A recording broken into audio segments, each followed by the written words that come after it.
Grabing kainit hinungdan sa pagkasunog sa 4 ka hektarya nga bukid sa syudad sa Naga. Ito bitaw ko tong Biyernes Naga maghiltan na ko basag nay kada ni kada bang magsunog-sunog dito sa bukid. Ang dako agid sa sunog kay portimang bukira di mama tanga sug kana bag fire truck in town na.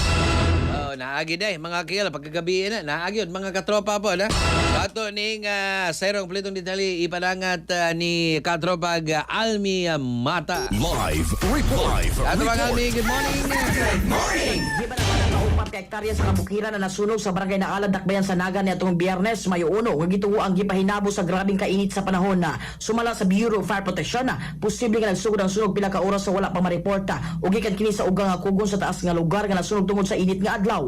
Matud ni FO2 Alvin Cortina sa Naga City Fire Station aduna ni aso sayo pa sa adlaw apan wala mamatikdi ug sa kagwardya nakakita niini apan nagtuo nga kontrolado nga pagsunog lamang.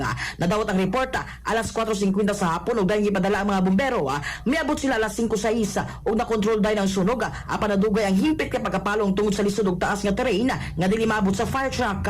Gideklara nga napalong ang sunog alas 2:50 sa kadlawon sa Mayo 2 kagahapon para karon ang monitoring aron malikay na pagsila og pag-usab samtang gibutang ang mga responder sa mas taas nga dapit. Sa initial nga assessment sa DENR moabot sa 4 ka hektarya ang napiktuhan apan mag-drone mapping pa aron makumpirma ang eksaktong gidakon bisan og adunay mga miaging sunog sa maong lugar kasagaran gamay ra og dali makontrolar. Gipay magnuad sa mga otoridad ang publiko batok sa illegal nga pagsunog, dilusong paglabay sa basura ug walay pagtagad nga paglabay sa upo sa sigarilyo ilabi na karong panahon sa grabing kainit. Mga katropa, alang sa papahimsog sa panlawas inumog sa Thona Plus Gold alang sa nagahiusang Pilipino para sa Pilipinas kininyong katropa Alma sa news. Live report. Suntown Plus Gold, mapalit sa mga butika sa inyong lugar.